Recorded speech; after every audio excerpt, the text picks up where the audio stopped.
Success with Bob Mwiti Show. I've been blessed to have learned a lot in my career as an IT consultant and as a former international student. My life has truly changed and I've made it my mission to give back and serve others beyond myself. Whether that be helping you to relocate to USA as an international student, train as an IT consultant, start and build your own online business, creating your financial freedom, motivating you to pursue your goals and dreams, to being more productive, to inspiring you to constantly improve yourself. In my show, I openly and passionately share all of the very best concepts, strategies, tools, and resources that I continue to discover that have made a measurable difference in my life and will do for you as well. Welcome aboard. In this episode of Success with Bob Mwiti Show, we are going to see whether studying your IT Masters here in the US is worth it. Alright, I'm going to give you details, I'll break down everything, we'll do the math, and we'll see whether it's worth doing your IT Masters here in the US. Alright, now, I've said this before that, if you're coming here for your Masters program, expect to spend about $50,000 in 2 years' time, okay? From when you join until when you graduate, all right? Around $50,000. Okay, you may spend less than that a little bit, you may spend a little bit more than that, depending with the school that you go to. But on average, $50,000. Okay, now let's assume this $50,000, you don't have it. Okay, which a lot of people out there, they don't have $50,000. Okay, let's assume you borrow that money, the whole amount, $50,000.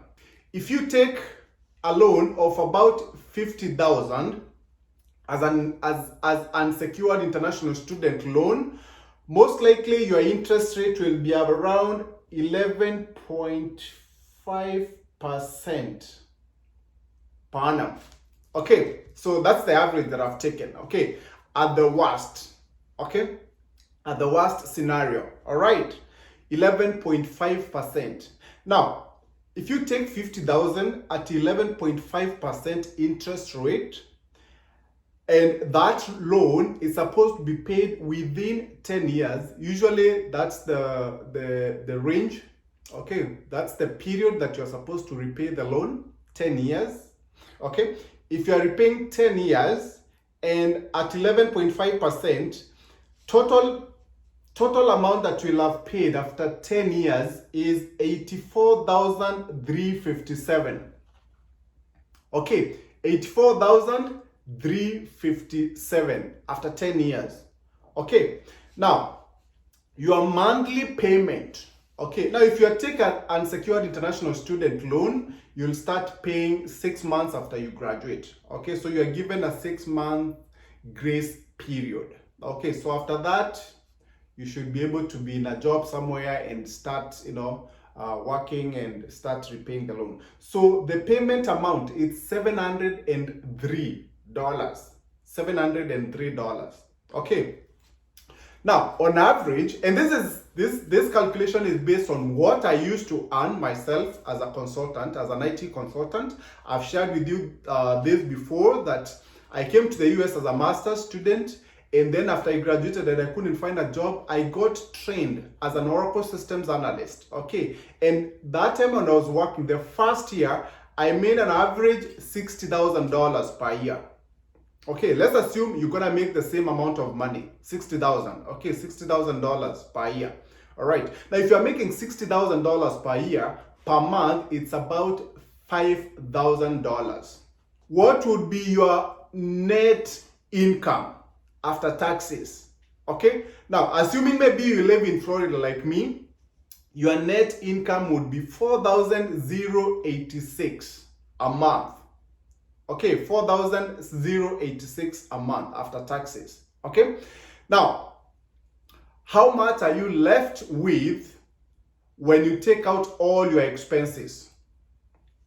Now, monthly, you will probably, once you graduate from college, I don't expect you to be living, in a really good neighborhood, where you're spending a lot of money. You're still, you've just graduated from college. In fact, actually, I would advise you, if after you graduate from college, the first 1 year, you should still be staying in shared accommodation. Okay, that's how I used to do it. Okay, shared accommodation. Okay, so if you're staying in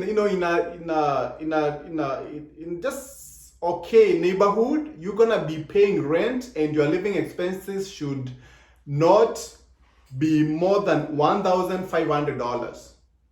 Rent and living expenses, your groceries and all that. Okay, 1,500, you should be good. Okay, now let's assume you have maybe some miscellaneous expenses. Okay, some miscellaneous expenses of about $200 monthly. Okay, now on top of that, deduct your loan of $703. Okay, so you are left with $1,683 every month. Okay, 1,683. Okay, that's when you're earning $60,000 per year. Okay, and there's a very high chance when you're in the IT sector to get into the six-figure salary very, very quickly. Okay, that's what I did. I graduated, I worked for 1 year on $60,000 per year. Then after that, I started making six-figure salary. Okay, so I expect you also to do the same thing. If you're smart, you have to really know what you want, right? If you're ambitious, if you're smart, you really know, hey, you know what? I can be able to do this. I can make six-figure salary. It's possible. Okay, so, be ambitious, right? So I give you 3 years to make six-figure salary in the IT sector. Okay, so anyways, the first 1 year, be making $60,000, and you are left with 1,683. Okay, now, what I would normally advise someone is this. Okay, since you are left with 1,683 after your living expenses, your rent, your other miscellaneous expenses, your payment for your loan, what you can do is chip in. Okay, pay extra into your principal of your loan, of your student loan, because they don't charge you any penalties if you pay more. Okay, so I would advise you pay an extra $500. Okay, on the principal, not on interest and principal, just on the principal amount only. Okay, all right. So if you are doing that, you won't have to pay this loan within 10 years. Okay, I expect you to be done paying your student loan within 3 years. Okay, $50,000, that should be paid within 3 years because you have a good job. Okay, that should be paid within 3 years. Okay, you pay just extra $500, then you're still left with $1,000 every month. Okay, that's how you do it. That's how you do it. I'm gonna give you an example. Like when I graduated from college after 1 year, the first year I was just, whatever money I was getting, I was just spending everything because I had a project for my grandparents. Okay, I've shared my story with you guys. I was brought up by my grandparents, and I had to do something for them. Okay, so my first salary from day one, for the first 1 year, I used to send money back home, to take care of their project. Okay, I was building for them. Okay, but after that, then that's when now I started spending money on myself. Okay, after 1 year, and I've told you, after 1 year, I was making six-figure salary. Okay, so I started spending money on myself. So that time, I was just stupid. I'm young, stupid, and all that. So I bought a really good car for about $32,000. Okay, $32,000. Okay, so I realized if I pay extra, then I'll be able to pay the loan quickly. Okay, and then I don't have to pay a lot of interest. Okay, so in the same case, I'm advising you, right? Because you can see your interest rate is about 11%. That's what I've given you, right? You may get less than that depending on your credit history, okay? But on average, expect to get that 11.5, okay? So I started paying extra money, okay? Putting extra into the principal amount for my car. Guess what? I repaid my car within 15 months. I think 14 or 15 months. I repaid my car. My car was supposed to be repaid within 6 years. Okay, I repaid it 14, 15 months. Okay, so that's how I did it. And that was $2,000. So $50,000, you can repay $50,000 easily. Okay, within the first 3 years at max. Okay, by putting extra money. And then after that, you are free and you are left enjoying your money. And by that time, you are making 6-figure salary. Okay, so these are the numbers. Okay, it all depends with what you want really, because also there's a lot of people out there with limiting beliefs, right? They don't think they can, they can borrow. They may think that, oh, borrowing $50,000, because they've never borrowed that kind of money before in their lives. Okay, oh, borrowing $50,000, that's a lot of money. I don't know how I can repay it. I don't know whether I can be able to get a job. If you think that you can't get a job, of course you can't get a job. Okay, all right. But you see also, the lenders who offer unsecured international student loans, they don't just lend to anybody. Okay, but if you are doing IT, yes, you are more likely to get this kind of loan, because in the IT sector, because there's a need for IT people. Okay, people who have IT skills. All right, and I've told you before that having just academic skills, even if you come here and do your IT master's program, that may not be enough to get you a job. You need to get high income skills. You need to be trained on high income skill sets. That's what I did. I got trained as an Oracle systems analyst. Okay, because what clients are looking out for is whether you can be able to do certain tasks, okay, within an IT project. Okay, so you have to have those specific skills, not just academic skills. Just having a master's in IT, it's not enough. Okay, that's why it may be enough and you may be able to get a job, from, entry level, and then you move, but you're not going to be making good money. But if you really want to make 6-figure salary and make it quickly, then you need to have high income skills. You need to be trained as you pursue your masters. Okay, you get trained on high income skills, and by doing that, you will be on your way into making a 6-figure salary. Okay, so as you've seen the math, it's possible. Okay, all you need to do is just be focused, know what you want, come to the US, do your masters, and then you're good to go. You're watching Success with Bob Mwiti show, presented to you by Appstech America. Appstech America is a consulting company that helps immigrants find amazing higher education and job opportunities in the tech industry in the United States. You can find our programs by going to www.appstechamerica.com. Appstech America, we wake you up to the unlimited potential within you. Now, on to the question of the day. I got someone asking me, hey Bob, can I do an IT master's with a non-IT undergraduate?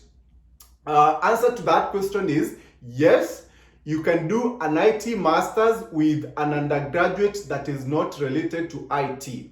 Okay, all you need to do is just show that you have the passion for IT. Okay, because also see, I've always said this, IT is not for everybody out there on the streets. Okay, you have to be smart. Okay, and then you also have to show that you have the passion for IT. Okay, if you're someone who is scared of programming, coding, and things like those, then that may not be good for you, right? Because when it comes to IT, especially if it's a master's program, then it's gonna be heavy on coding. Okay, you have to learn, Python. Maybe a lot of programs now, they do Python programming language, right? Python, Java, .NET, all those, right? So you have to be willing to learn those. Okay, and normally what happens is if you have an undergraduate that is not related to IT, when you come here, the school will make you do some prerequisites. Basically, those are usually undergraduate level courses,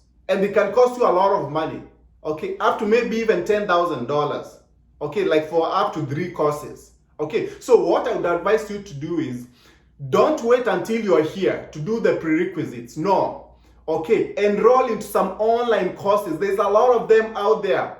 Okay, first of all, ask your school, talk to your academic advisor. Okay, the person who is in charge of, your program. Ask them what programming languages are needed, okay, in that program, and then do them. Okay, because it usually takes about a whole year before you get here, from the time you start the preparations until when you get here. So once you are done with your entrance exams like GMAT or GRE, then after that, and you've started the application and you know which school you want to, then now start learning those languages, so that when you come here, you can save up to $10,000. Don't come here and then start now doing the prerequisites when you're already here, because they're gonna cost you up to $10,000. Believe me. Okay, believe me. So that's how you do it. I'll see you next time. Goodbye. You've been watching Success with Bomweti Show, brought to you by Appstech America. Come back next time to hear more steps and missteps that I took on the path to becoming a successful immigrant in USA. Be sure to subscribe to my YouTube channel and also follow me on Facebook, Instagram, Twitter, and LinkedIn.